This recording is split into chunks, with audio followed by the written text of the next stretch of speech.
Hello and welcome to the interview on France 24. We're joined by the President of Armenia, Armen Sarkisyan. Mr. President, thank you very much for being with us from Yerevan in Armenia. Well, it's a pleasure to speak to you, Stephanie. There is a war in Nagorno-Karabakh, an enclave in Azerbaijan, mostly populated by Armenians, a war between Azerbaijan and your country, Mr. President, Armenia. Mr. President, your country and Azerbaijan agreed on a new ceasefire on Saturday night. It was a new attempt. The ceasefire was once more violated. Why? Well, I have a question here to my Azeri colleagues. To the leadership of Azerbaijan, it's not to the Armenian side. And the first question is why on earth on the 27th of September, Azerbaijan started the war against the Republic of Artsakh, people of Nagorno-Karabakh. Of course, Armenia as a republic and Armenians worldwide, including those Armenians that live in France, they support Nagorno-Karabakh. So the question is, we had more than 20 years, a peace process which was led by OSCE Minsk Group, co-chaired by France, by United States and Russia, and that negotiations were going more than 20 years, and they were quite successful, because the moment you have that sort of a complexity of an issue, there are hundreds and hundreds of questions. So the Minsk process has reduced it and successfully solved a lot of issues, created some sort of a trust, and eventually they were close to resolutions with a couple of questions that were the most important, political, and the questions that needed political will and compromise. But on 27th of September, Azerbaijan started the war. And as you know, after a while, Russia mediated a ceasefire. And that ceasefire was broken by Azeri side. And I think it's a question more to Azeri side, why on earth they started the war and why they sort of broke the ceasefire. And the breaking ceasefire and the beginning of the war, both of them started with shelling of Stepanakert, which is the capital city of Republic of Artsakh. And the third time, as far as I know, and I think the French side and the co-chairs and the French side were also involved to create a stable ceasefire, but again, Azerbaijan has violated it. Right. It looks like they believe that they can sort out the conflict with a war, rather than talking. Right, Mr. President, but the Azerbaijan's defense ministry accused Armenia of using weapons to attack the positions of the Azerbaijani army in two regions north of Nagorno-Karabakh along the border. So what's your take on this, Mr. President? Well, I'm not in a position of basically answering to the Minister of Defense of Azerbaijan, so I don't think that he is correct. And you can ask my defense minister or the defense minister of Republic of Artsakh. Turkey and Azerbaijan, Mr. President, deny the fact that Turkey sent Syrian jihadists in Nagorno-Karabakh. You say they do. Do you have proofs, Mr. President?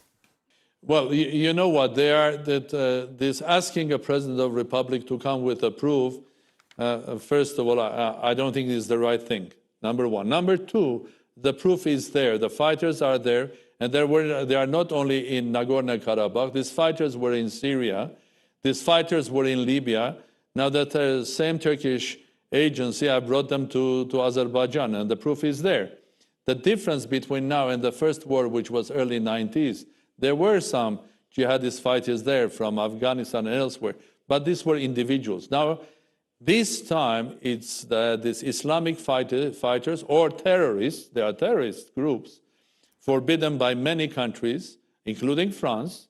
They are now there on the territory of Azerbaijan fighting the Armenians in Artsakh, organized by Turkey.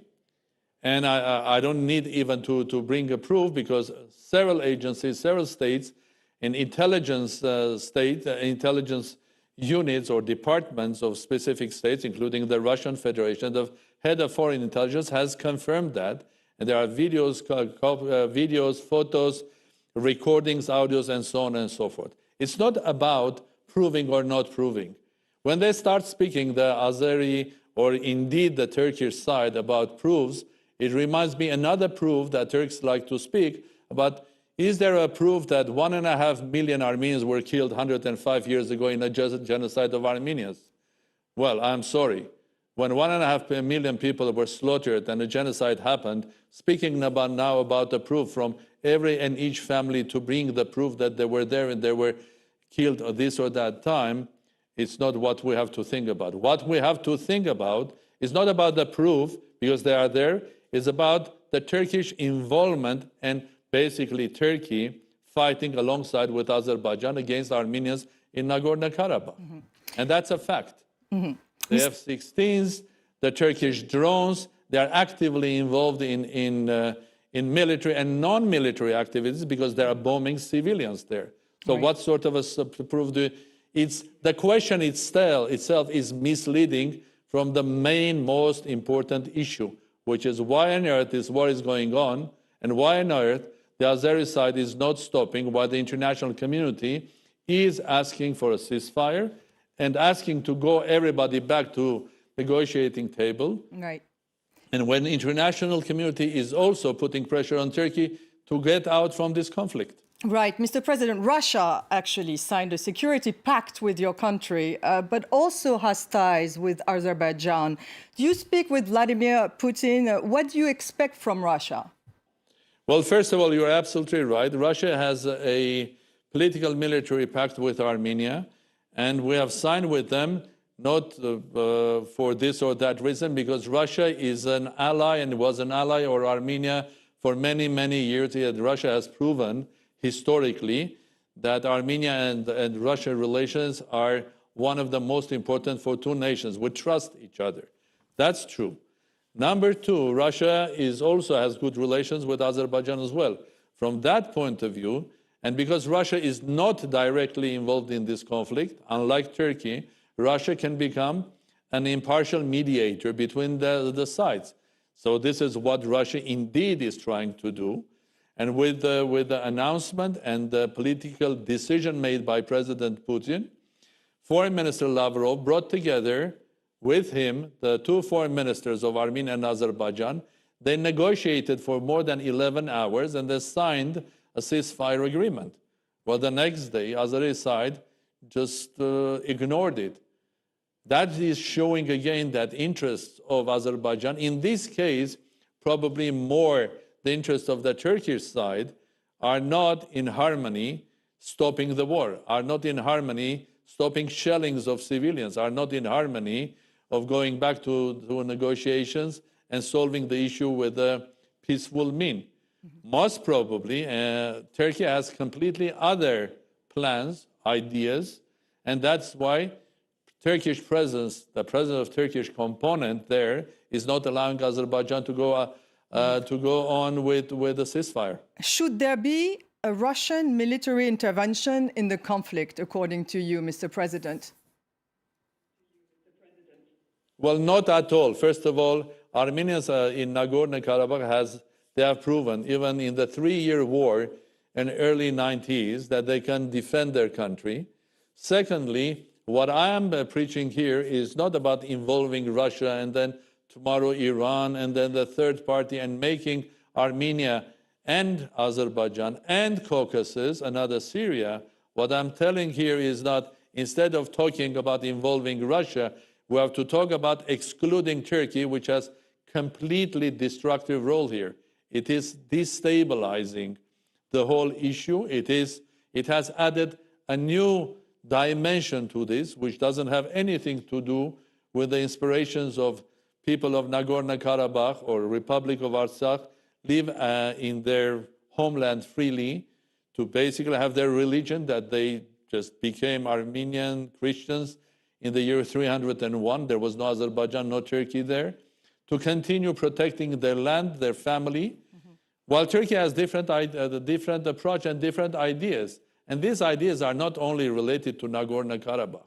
Right. These are also messages to Armenia and to Armenians worldwide, but also to Europe. So do you think the Minsk group is still the proper arena to negotiate? What would you expect from France or for Europe at large? Because you're talking about Europe now. Well, let's first analyze why on earth, in short, why on earth Turkey is doing this. Well, they claim they are ethnic brothers with Azerbaijan, but they are ethnic brothers with many nations far, far from Turkey. Secondly, they spoke about PKK fighters, which is complete nonsense. They spoke about protecting international logistics or pipelines that run from Azerbaijan via Georgia to Turkey. Another nonsense. If Armenians had any intention of hitting them, they would have done that years ago, 20 years ago, not allowing Azerbaijan to make billions of euros and then spending them on buying arms and then killing now Armenians. Right. The real intention, most probably, and this is not only me, but a lot of analysts, that Turkey wants to be in Azerbaijan, to stay in Azerbaijan, and to control energy. But Right. if you look at what is happening the recent several years, Turkey is trying to control energy resources from Caspian and Central Asia that goes to Europe and Right. basically makes somehow Europe, at Right. least Southern Europe, as a hostage. Like they have made Europe a hostage because of the refugees. Right, Mr. Yes. President, we're lacking of time right now. International community. Right, just the Nagorno-Karabakh I'll to go control. back to your question. Yeah, the Nagorno-Karabakh took control of 7 localities very quickly, Mr. President, in Azerbaijan in the 90s, which became a buffer zone. Could this buffer zone be part of negotiations? I'm talking about negotiations, Mr. President. What do you put on the table? Very briefly. Well, let me say it briefly. Today, the Security Council of UN is getting together. I expect them, after that, with an announcement to put pressure on Turkey to stop being involved. I expect NATO, European Union, to put pressure on Turkey and Azerbaijan to stop and start a ceasefire. The moment ceasefire is reached, but everything is on table. That was the whole concept of having Minsk group and with 3 co-chairs negotiating everything. Whatever you said, the 7 regions, the 5 regions, the 2 regions, and eventually the most important thing is the final status of Nagorno-Karabakh.